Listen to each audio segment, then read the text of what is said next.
চোখ বান্ধি ইলিম তোর ইলিম মাছের বাজার পাঠাই দেবো আজকে। হ্যাঁ হ্যাঁ, চোখে দেখাও নি এখন? অন্ধনি হ্যাঁ, চোখে দেখাও না? চোখ খুলি যদি ইলিম মাছ দেখিলে খুশি হইবে নি? হ্যাঁ, বিসমিল্লাহ। এ কি দেখিল? আসসালামু আলাইকুম রহমতুল্লাহ। আপনারা ভিডিও শেয়ার করছেন, এমনকি আপনাদের কষ্টের টাকা, মেহনতের টাকা সহযোগিতা করছেন। এরপরেও যদি আমার বাপ মা এদেরকে যদি ভালো মন্দ না খাবায়, কিয়ামতের দিন আল্লাহর কাছে জবাবদিহিতা করতে হবে। আপনারা জানেন, একটা ভিডিওর মধ্যে এক বেওয়ারিশ মা ইলিশ মাছ খাওয়ার আবদার করেছিল। যেদিন ইলিশ মাছ খাওয়ার আবদার করেছিল সেদিন আমার পকেটে ছিল 600 টাকা। 600 টাকা দিয়ে তার ইলিশ মাছ খাওয়া যায় না। তো আপনারা যে ছোট্ট ছোট্ট অর্থ সহযোগিতা করছেন আমাদের এই বাপ মাইদেরকে, সবার অর্থ সহযোগিতা দিয়ে আজকে আমার বাপ মাদেরকে 14,000 টাকার ইলিশ মাছ নিয়ে যাচ্ছি।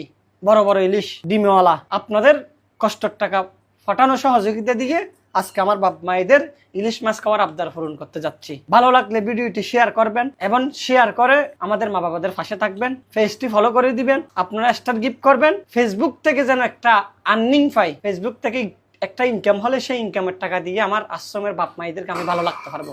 এই জন্য বলি ভিডিওটা শেয়ার করেন, পেজটি ফলো করবেন। আর অনেকে সমালোচনা করবেন, আমার বাপ মারা আজকে ইলিশ মাছ দিয়ে ভাত খেলে অনেকের খারাপ লাগে। আসলে এরা মানুষ না। কমেন্টে আসি লেখে কি জানেন, এরা যেভাবে ইলিশ মাছ খাচ্ছে আমরাও খাইতে পারি না। আপনি তো ভাই বিয়ের বাড়ি, নানার বাড়ি, মামার বাড়িতে যাই ইলিশ মাছ খেতে পারতেছেন, দাওয়াত খাইতে পারতেছেন।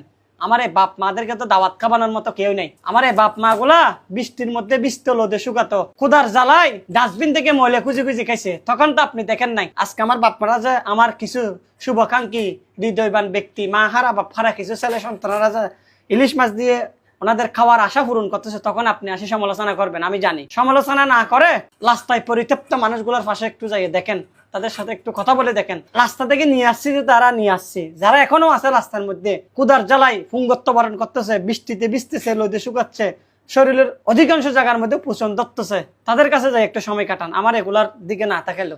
আর দিন শেষে সবাইকে 3 টুকরা সাদা কাফনের প্যাকেট হয়ে কবরে যেতে হবে। যুগের পর যুগ, মাসের পর মাস, বছরের পর বছর 3.5 মাটির নিচে থাকতে হবে। মনে লাগবেন আজকে আল্লাহর ভয় না থাকার কারণে আপনি এ সমস্ত আজেবাজে কমেন্ট গুলা করতেছেন। দিন শেষে কবরে যেতে হবে 3.5 মাটির নিচে, যুগের পর যুগ, মাসের পর মাস থাকতে হবে। এটা মনে লাগবেন।